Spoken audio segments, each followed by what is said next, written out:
Let's talk about Bitcoin. In recent years, the topic of Bitcoin has gone far beyond the scope of the technology circle and early speculators, and has taken center stage in global macroeconomics and mainstream investment. For the past half-century, the standard Noah's Ark for global investors has been a giant ship called 60-40, that is, 60% of assets are invested in stocks for growth and 40% in bonds for stability. This ship is believed to be able to withstand the various storms in the economic cycle. However, in recent years, we have witnessed that this 60-40 giant ship is gradually losing its advantage in the competition, and the iceberg under the water is hindering the progress of the giant ship. This iceberg is the persistent inflationary pressure, the rising government debt, and the unreliable bond yields. When the ballast stone of the giant ship, bonds, began to fail, the smart people on the ship were frantically looking for a new lifeboat. Gold is the sturdy wooden lifeboat that our ancestors were familiar with and trusted. Bitcoin, on the other hand, is a brand new lifeboat that is driven by code and consensus, and can even be said to have a rocket engine.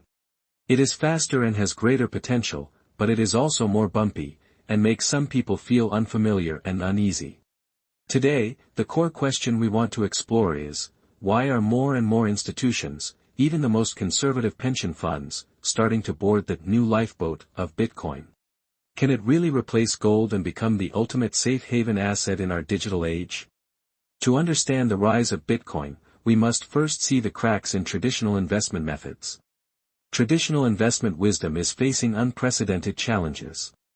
According to an industry analysis, in 2022 and 2023, traditional bond portfolios suffered rare negative returns due to soaring interest rates.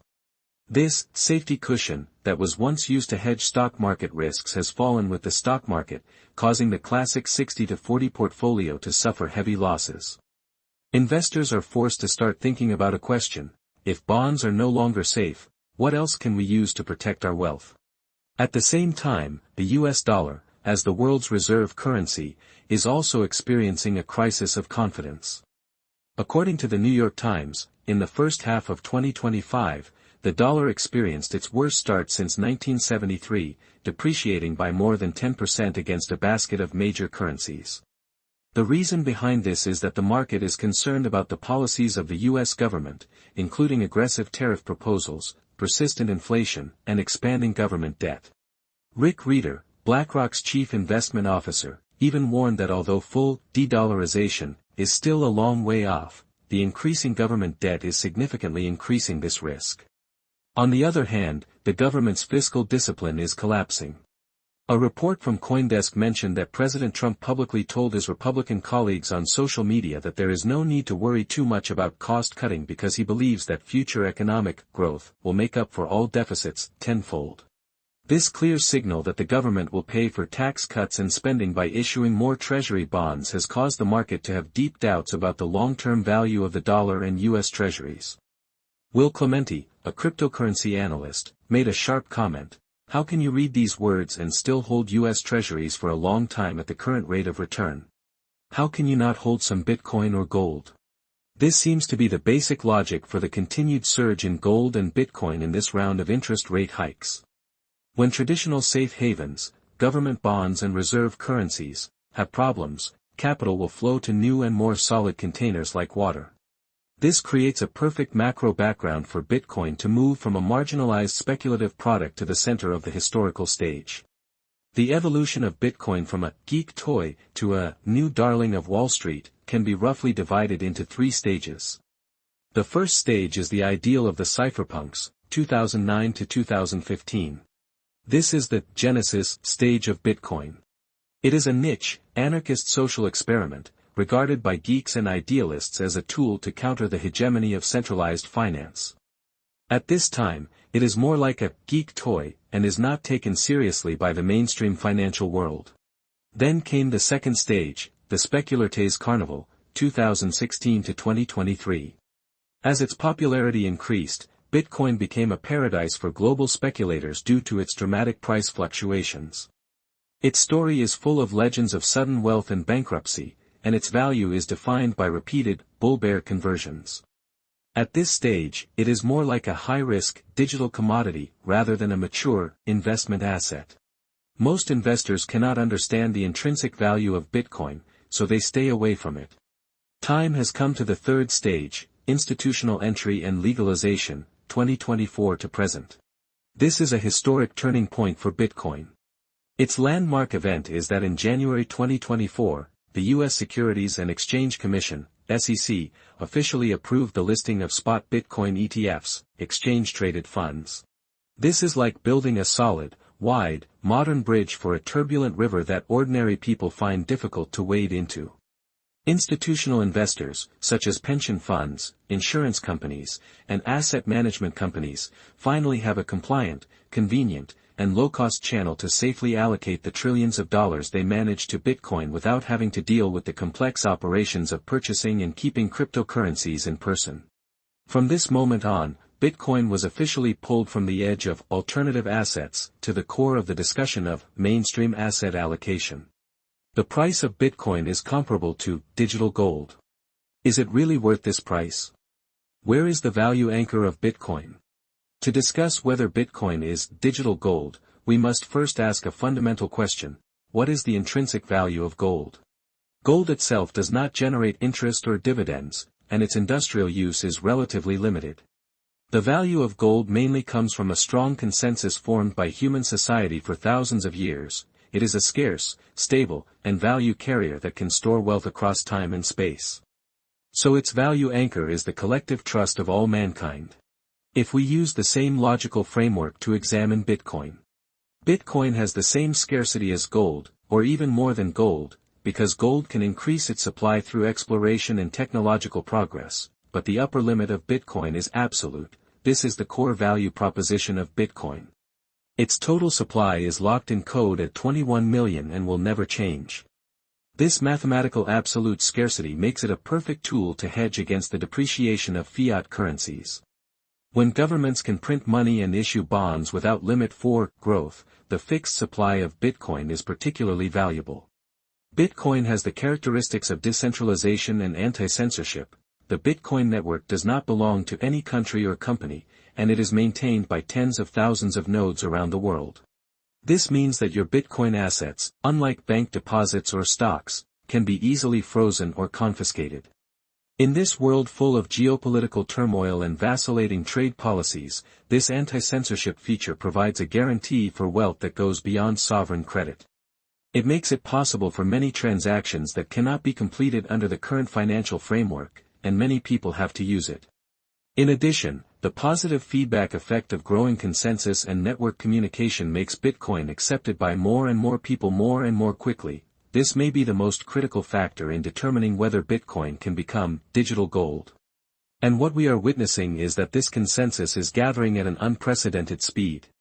The market is voting for it with real money. The success of the iShares Bitcoin Trust, IBIT, launched by BlackRock, the world's largest asset management company, is phenomenal. It has absorbed more than $70 billion in assets in just 341 trading days, becoming the fastest-growing ETF in U.S. history. Its fund inflows are far ahead of all other Bitcoin ETFs.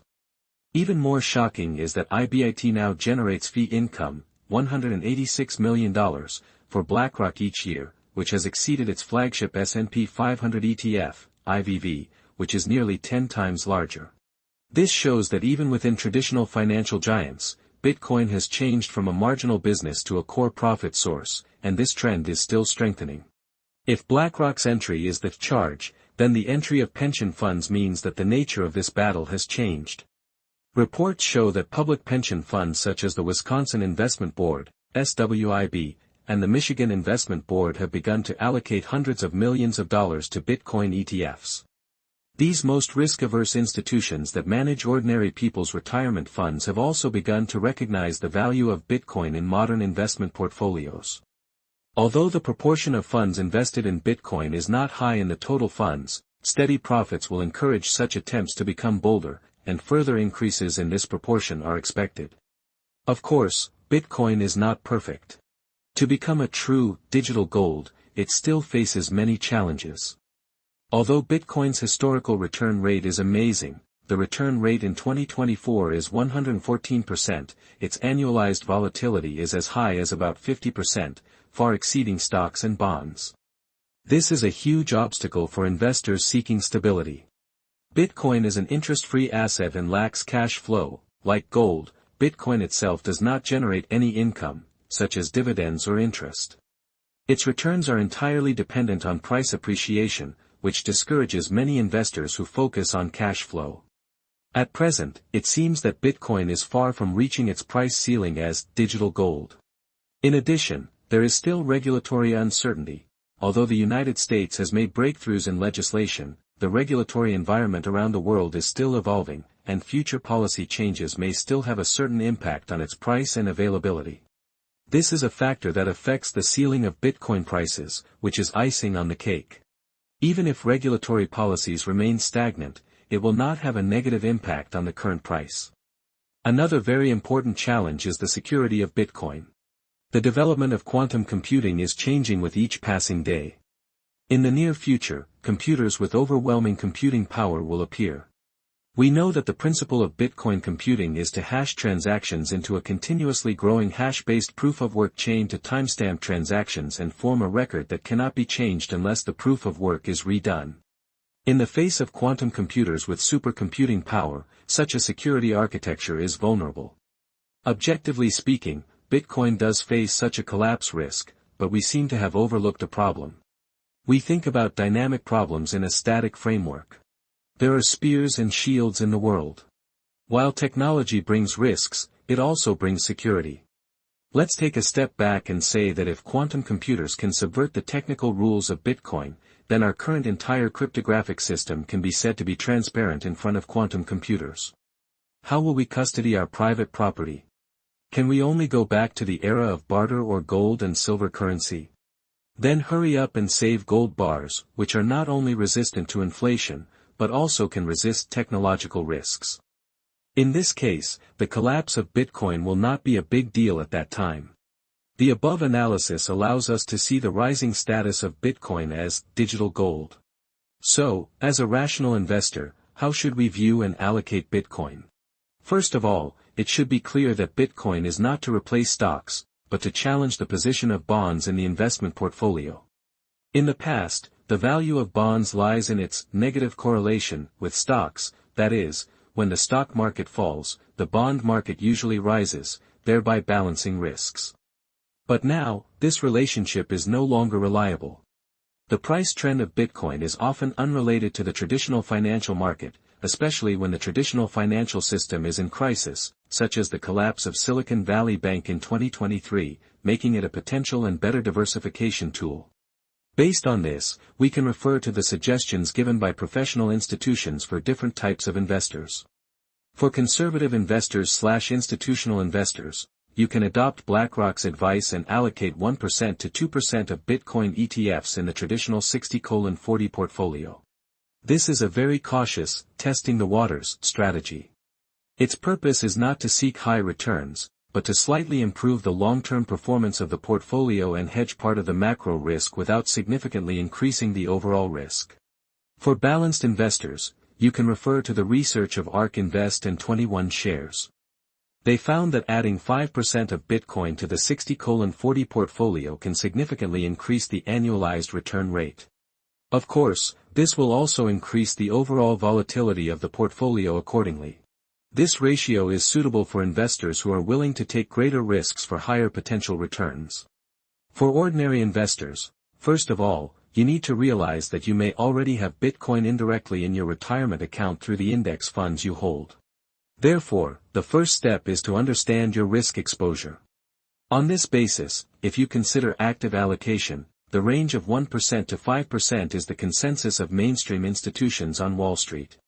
You can think of it as an insurance for your wealth to prevent the depreciation of fiat currency, or a ticket to the future digital financial world.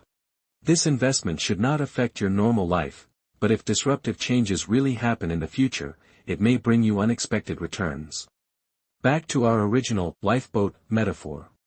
All evidence shows that Bitcoin is no longer the eccentric-looking high-speed speedboat used only by a few adventurers.